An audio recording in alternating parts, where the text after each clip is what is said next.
नमस्कार दर्शकों, आपके साथ मैं हूं विवेक शर्मा और आप देख रहे हैं उत्तर बंगाल एवं सिक्किम का 24x7 television news channel SK live. उत्तर बंगाल में भारी बारिश, सेवक में भूस्खलन। उत्तर बंगाल के विभिन्न जिलों में इन दिनों भारी बारिश हो रही है। विभिन्न जिले में कल रात से मूसलाधार बारिश होने के कारण जनजीवन पूरी तरीके से अस्त व्यस्त हो चुका है। इधर लगातार भारी बारिश के कारण पहाड़ी क्षेत्र के सेवोक इलाके में भूस्खलन होने के कारण इस मार्ग पर यातायात ठप हो गई है। सेवक में भूस्खलन के कारण पहाड़ एवं समतल इलाकों में यातायात विच्छिन्न हो गई है। सिलीगुड़ी और सिक्किम के बीच भी संपर्क कट चुका है। वहीं प्रशासन की ओर से सड़क पर से मलबा हटाने का काम युद्ध स्तर पर किया जा रहा है। जानकारी के अनुसार सेवक थाना से शिवकेश्वरी कालीबाड़ी के बीच मार्गों में कई स्थानों पर भूस्खलन हुआ है। इधर लगातार भारी बारिश के कारण सिक्किम, कालिंपोंग समेत अन्य इलाकों में जनजीवन बेहाल हो चुका है।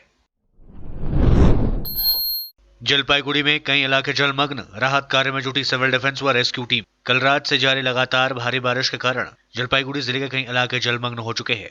रास्ते घाट के साथ साथ लोगों के घरों में पानी घुस चुका है। घरों में पानी घुस जाने से लोगों का हाल बेहाल है। भारी बारिश के कारण जलपाईगुड़ी शहर के 25 नंबर वार्ड के परेश मित्रा कॉलोनी पूरी तरह जलमग्न हो चुका है। लोग घरों में कैद है। इधर सिविल डिफेंस व रेस्क्यू टीम के सदस्य व पुलिसकर्मी लोगों को घरों से निकालकर सुरक्षित स्थानों पर ले जा रहे हैं। जलपाईगुड़ी कोतवाली पुलिस के आईसी व पुलिस सेना के नेतृत्व में राहत कार्य चलाया जा रहा है। ঘুম থেকে উঠেই দেখি প্রচুর জল জল দেখে যে পালানো তারপরে এখন বোট আসছে, এখন সবাইকে বাঁচাবে হয়তো। কি বলবো, এরকম জল মাঝে মাঝে হয়। আমাদের রাস্তাঘাটে কোনো উন্নতি নাই, কোনো যে বসবাস করে যারা তাদের কোনো পরিবর্তন নাই, কিছু এইটুকুনি আর কি। জল তো সেই জল, রাত 2টার থেকে জল বাড়তেছে, বুঝলেন না? বৃষ্টিও তো সেই, ওই রথটা ঠিক করে রাখলাম আমি। আচ্ছা, এখানে কি পুকুরে নদীতে নামছে? হ্যাঁ, ডুবালো আছে, নৌকা আছে, লোকজন বাইর করতেছে। হ্যাঁ, আমি রথটা একটু বাইরেছি। আমাদের বাড়িতে 3 ফিট জল হয়ে গেছে, বৃষ্টির বন্যা আমাদের জলে পরিষ্কার করে নেই। এর আগে জল হয়েছিল আরো, এই তো 1-2 মাস আগে হয়েছিল, এর চেয়ে বেশি হয়েছিল আরো। अलीपुरद्वार में लगातार हो रही भारी बारिश के कारण आम जनजीवन हुआ अस्त व्यस्त। अलीपुरद्वार जिले में आज सुबह से लगातार बारिश हो रही है। इसके कारण आम लोगों को काफी परेशानियों का सामना करना पड़ रहा है। अलीपुरद्वार जिले में आज सुबह 102.40 मिलीमीटर बारिश हुई है। इसके अलावा हांसीमारा में 79 मिलीमीटर बारिश हुई है। इसके अलावा समुकतला, कालचीनी, मादरेहाट, फलाकट्टा सहित सभी क्षेत्रों में सुबह से ही लगातार भारी बारिश हो रही है। इसके साथ ही निचले इलाकों में जल जमना शुरू हो चुका है। राज्यसभा की कार्रवाई अनिश्चितकाल के लिए स्थगित, श्रम सुधार से जुड़े 3 विधेयक पारित। निर्धारित समय से 1 हफ्ता पहले ही बुधवार को राज्यसभा की कार्रवाई अनिश्चितकाल के लिए स्थगित कर दी गई है। सभापति वेंकैया नायडू ने इसकी घोषणा की। कोरोना वायरस के बढ़ते मामलों के कारण समय से पहले सत्र को खत्म किया गया है। 1 अक्टूबर तक चलने वाले सत्र को 8 दिन पहले ही खत्म करने का फैसला लिया गया। राज्यसभा में इस सत्र में कुल 25 विधेयक पारित किए गए। इसमें कृषि से संबंधित 3 और श्रम सुधार से जुड़े 3 विधेयक शामिल है। सभापति वेंकैया नायडू ने कहा, सदन के लिए 18 बैठकें निर्धारित की गई थी, लेकिन 10 ही हो सकी है और इस दौरान 25 विधेयक पारित किए गए। ग्वाल पोखर में बकाया रुपए मांगने पर 2 लोगों ने की युवक की हत्या। ग्वाल पोखर थाना अंतर्गत पांजीपाड़ा इलाके में सनसनीखेज हत्या का मामला सामने आया है। यहाँ पर एक युवक की हत्या करके शव को फंदे से लटका दिया गया। यहाँ खबर फैलते ही पूरे इलाके में सनसनी मच गई। सूचना मिलते ही पुलिस मौके पर पहुंची और शव को अपने कब्जे में लेने के बाद पोस्टमार्टम के लिए उसे भेज दिया गया। पुलिस पूरे मामले की जांच में जुट गई है। उक्त मृतक युवक का नाम शुल्काराम है। स्थानीय लोगों से प्राप्त जानकारी के अनुसार उसने 2 लोगों को 20,000 रुपए उधार दिया था, वापस मांग रहा था। इसी मामले में उसकी हत्या कर दी गई है। शुल्काराम के बड़े भाई आशीष राम ने बताया कि वह पानीपत में काम करता है। आशीष ने बताया कि 13 सितंबर को मेरे पास फोन आया था कि अपने भाई को संभाल लो, नहीं तो उसकी हत्या कर दी जाएगी। और आज सुबह उसके फंदे से लटकता शव तस्वीर मेरे पास भेज दी गई।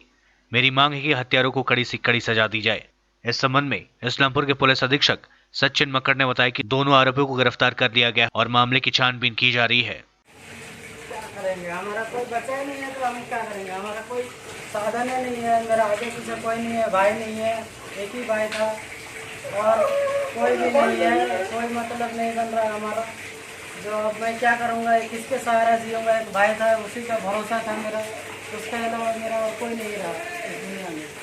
अब मैं क्या करूँगा, इसी के लिए अपना इंसाफ को लड़ाई है और इंसाफ मिलना चाहिए हमें। मैं अकेला हूँ।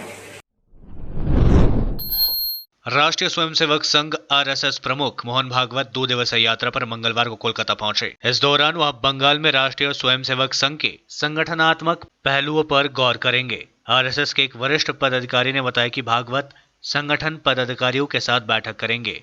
पदाधिकारी ने कहा वह आरएसएस कार्यालय में पदाधिकारियों से मिलेंगे। महामारी के कारण वह किसी अन्य स्थान पर नहीं जाएंगे। हमारे संगठन से संबंधित मुद्दों और महामारी के दौरान किए गए कल्याणकारी कार्यों पर चर्चा की जाएगी।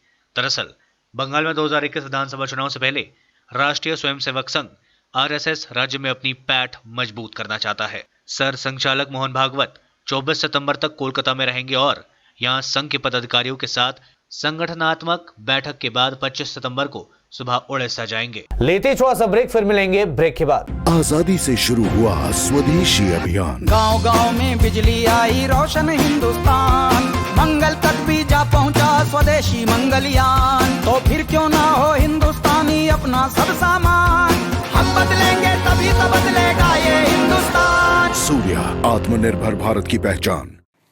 अपने सपनों को संजोने के लिए ओम डेवलपर्स लेके आया है Shri Shyam farm house villa, जिसकी पहली फेज के सभी प्लॉट्स बिक चुकी हैं और दूसरे फेज की बुकिंग और रजिस्ट्रेशन है चालू। प्लॉट की साइज है 3 से 6 कट्ठा तक, तो देर किस बात की, अभी फोन उठाइए और बुक कीजिए। Shri Shyam farm house villa, Phulbari. Contact number 9609784045 या 9733036000। बहुत जल्द इसके तीसरे फेज की प्लॉट भी लॉन्च होने जा रही है। रेडीमेड की होलसेल दुकान जहां मिली सारा सामान, राजधानी गारमेंट्स है जिसका नाम। बच्चों से लेकर बड़ों तक लेडीज और जेंट्स के रेडीमेड कपड़ों के थोक विक्रेता। विजिट करें, व्हाट्सएप करें या कॉल से ही ऑर्डर करें। राजधानी garments, 2nd floor, stall number 246-47, Gaurishankar market, विधान रोड, सिलीगुड़ी। कॉन्टैक्ट नंबर 8348888881 या 9324953228।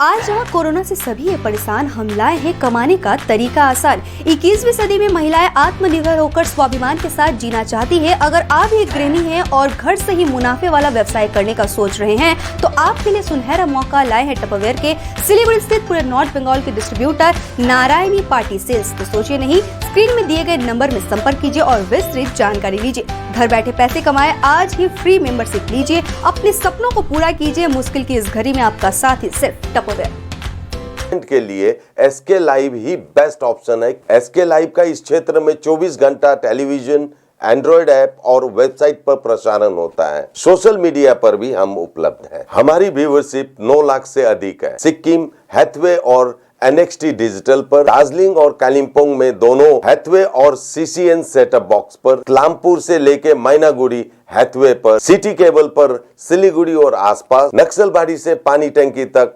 NXT डिजिटल में। तो सोचिए नहीं, कॉल करें 7908554308। ब्रेक के बाद आपका फिर से स्वागत है। बढ़ते हैं खबरों की तरफ। मोबाइल फोन को लेकर हुए विवाद में एक व्यक्ति की हुई हत्या मामले की जांच में जुटी पुलिस। उत्तर दिनाजपुर जिले के इटाहर थाना अंतर्गत दिघना ग्राम में मंगलवार रात को मोबाइल फोन को लेकर 2 परिवारों के बीच हुए विवाद में शाहजमाल सरकार नामक एक व्यक्ति की मौत हो गई। पुलिस ने इस मामले में एक व्यक्ति को गिरफ्तार किया है और शव को पोस्टमार्टम के लिए रायगंज गवर्नमेंट मेडिकल कॉलेज व अस्पताल में भेज दिया है। प्राप्त जानकारी के अनुसार दिघना ग्राम के निवासी शाहजमाल सरकार की बेटी के मोबाइल उसके पड़ोसी हमीदुर रहमान की पत्नी से ली थी। मंगलवार रात को शाहजमाल अपनी मोबाइल लेने के लिए हमीरपुर के घर पहुंचे। आरोपी की उसी समय हमीरपुर रहमान, मुजीबुल हक, राहुल अली, बेली बीबी सहित अन्य लोगों ने उसके ऊपर लाठी और लोहे की रॉड से वार करना शुरू कर दिया। गंभीर रूप से घायल अवस्था में उसको इटाहर अस्पताल ले जाया गया, जहां डॉक्टरों ने उसे मृत घोषित कर दिया। अब पुलिस पूरे मामले की जांच में जुट गई है। देखो दादा, माने और जो माने बाड़िर पाशेर की और एक ही माने बेशी दूर दूरादूरी নাই আর কি, মানে ये একটা রড বালির সিমেন্টে কাজ করতো, ভালো খাতো আর কি। মানে ওদের নজরে একটু এর উপরে মানে হিংসা হয়ে যেত, বুঝতে পারলেন? ব্যবসায়ী ছিল না, ব্যবসা না, কর্মচারী ছিল। প্রায় হুমকি দিত, মানে একটু ইয়ে মানে কাজ করে খায় ভালো, তার জন্য মধ্যে মানে ওদের হিংসা হয়ে যায় আর কি। প্রায় হুমকি দিত যে তোমাকে আমি একদিন মারবই। না, ভালো ছেলে, মানুষের টাকা পয়সা মানে একটু ধার দূর দিয়ে এরকম ভালো মানে উপর করতো লোকের আর কি। ঘটনা হয়েছিল ওর মেয়ের সঙ্গে বাড়ির পাশের এক মহিলার সঙ্গে ঝগড়া হচ্ছিল, ঝগড়া হয়ে ওর মেয়েকে মারেছিল। মারার পরে ও তো বাড়িতে ছিল না, ও চলে গেছিলো মালদা থেকে আসার পর ও দেখছে যে ওর মেয়ে পড়ে আছে। ও তখন ওকে বলতে গেছে যে কেন মারলা, কী ব্যাপার না ব্যাপার জানতে গেছে। জানতে গিয়ে ওরা সবাই মিলে ধরে ওকে তখন ওখানে। डीआरडीओ को मिली बड़ी कामयाबी, अर्जुन टैंक से laser guided anti tank missile का सफल परीक्षण। रक्षा अनुसंधान और विकास संगठन डीआरडीओ ने laser guided anti tank missile का किया सफल परीक्षण। इसे महाराष्ट्र के अहमदनगर में एमबीटी अर्जुन टैंक से फायर किया गया। इस टेस्ट के दौरान एंटी टैंक मिसाइल ने 3 किलोमीटर दूरी पर मौजूद लक्ष्य को सफलतापूर्वक नष्ट किया। डीआरडीओ की सफलता पर रक्षा मंत्री राजनाथ सिंह ने बधाई दी है। उन्होंने ट्वीट कर कहा, अहमदनगर में केके रेंज SCC&S में एमबीटी अर्जुन से laser guided anti tank missile का सफलतापूर्वक परीक्षण किया गया है। भारत को डीआरडीओ पर गर्व है, जो निकट भविष्य में आयात निर्भरता को कम करने की दिशा में काम कर रहा है। डीआरडीओ के मुताबिक कई प्लेटफॉर्म लॉन्च क्षमता के साथ ही इसे विकसित किया गया है और वर्तमान में एमबीटी अर्जुन में लगी बंदूक से फायर कर इसका तकनीकी मूल्यांकन किया जा रहा है। नदी किनारे नवजात का शव बरामद। पश्चिम बंगाल के मालदा जिले में इंग्लिश बाजार थाने की पुलिस ने कुत्ते द्वारा काट खाए एक नवजात का शव नदी किनारे से बरामद किया है। मालदा शहर के मकदमपुर कामरपाड़ा इलाके में महानंदा नदी घाट पर बुधवार सुबह इस घटना में प्रकाश में आने के बाद इलाके में हड़कंप मच गया। स्थानीय लोगों ने पुलिस को बताया कि नदी में नवजात का शव बहकर आ रहा था। इस दौरान वहां कामरपाड़ा इलाके में किनारे में अटक गया। तभी एक कुत्ता नदी किनारे पहुंचकर नवजात के शव को खाना शुरू कर दिया। स्थानीय लोगों ने उस कुत्ते को वहां से भगाया और पुलिस को इस बारे में खबर दी। पुलिस मौके पर पहुंचकर शव को कब्जे में लेकर पोस्टमार्टम के लिए उसे मालदा मेडिकल कॉलेज व अस्पताल भेज दिया है। पुलिस पूरे घटना की जांच शुरू कर दी है। আমরা দেখছি মহানন্দা নদীতে ভেসে এসেছিল স্যার, এখানে লেগেছিল পুকুরে। দেখছি কুকুরগুলো 2-3টা কুকুর যে ছিঁড়াছিঁড়ি করছে, তো সব পাড়ার ছেলেরা দৌড়িয়ে গেল কি আছে দেখি, তো যে দেখছে যে একটা বাচ্চা মরা, বাচ্চাটা ছেলে আছে।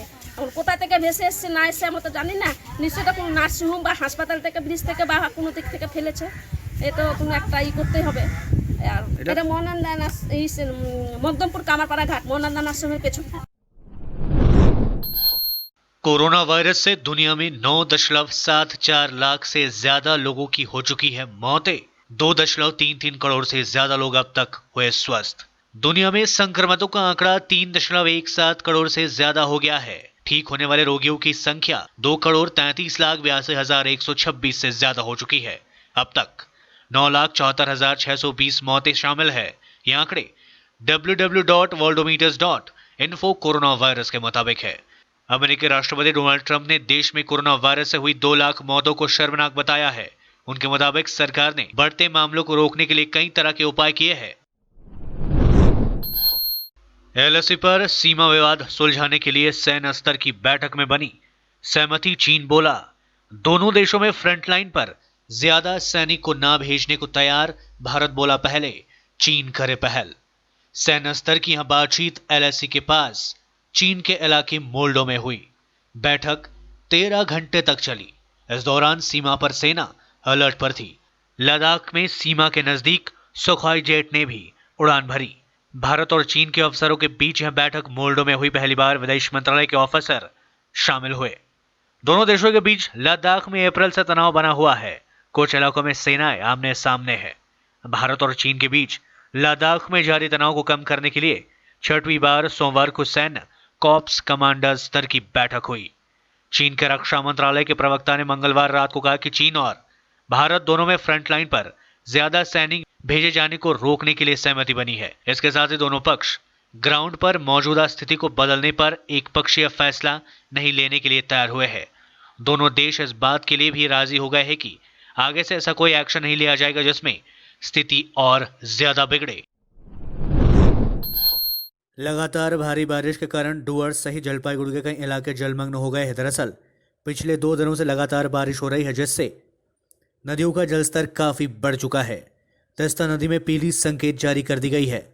साथ ही तिस्ता नदी से 3,221 पॉइंट क्यूसेक जल छोड़ा गया है। इससे भी निचले इलाकों में जल जमना शुरू हो चुका है। दोमानी से लेकर बांग्लादेश तिस्ता असंगठनिक क्षेत्र तक पीला सतर्क जारी कर दिया गया है। রাত থেকে হয়ে যাচ্ছে সকাল পর্যন্ত জলে জল চতুর্দিকে, বাড়ির থেকে বেরোনো যাচ্ছে না, মানে কাজে কর্মে খুবই অসুবিধা হচ্ছে। আমাদের বিভিন্ন জায়গায় জল মানে এমনি জমে বা বের হয়ে তো দেখার সুযোগ হয়নি, কিন্তু মানে শহরে তো জল জমার একটা আছেই। কি মনে হচ্ছে কমবে মনে হচ্ছে? বৃষ্টি কমার তো কোনো লক্ষণই দেখা যাচ্ছে না। देश में कोरोना संक्रमितों की संख्या 56 लाख के पार एक दिन में सामने आए 83,347 नए मामले। भारत में कोरोना वायरस का कहर थमने का नाम नहीं ले रही है। हर दिन कोरोना के मामलों में लगातार इजाफा हो रहा है। बुधवार को देश में कोरोना संक्रमितों की संख्या 56 लाख को पार कर गई। केंद्रीय स्वास्थ्य मंत्रालय ने बताया कि पिछले 24 घंटे में कोरोना वायरस के 83,347 नए मामले रिपोर्ट किए गए। मंत्रालय के आंकड़ों के मुताबिक पिछले 24 घंटे में कोरोना वायरस के कारण 1085 लोगों ने अपनी जान गंवाई है। देश में कोरोना संक्रमितों की कुल संख्या 56,40,011 हो चुकी है। इनमें 9,68,377 सक्रिय मामले हैं और वर्तमान में इनका इलाज जारी है। आंकड़ों के मुताबिक देश में 45,87,611 मरीज कोरोना से उभर चुके हैं। वहीं अब तक 90,020 लोगों की कोरोना वायरस के चलते मौत हो चुकी है। आज के लिए बस इतना ही और मुझे दीजिए इजाजत और देखते रहिए SK लाइव, आपका समय आपकी खबर। धन्यवाद।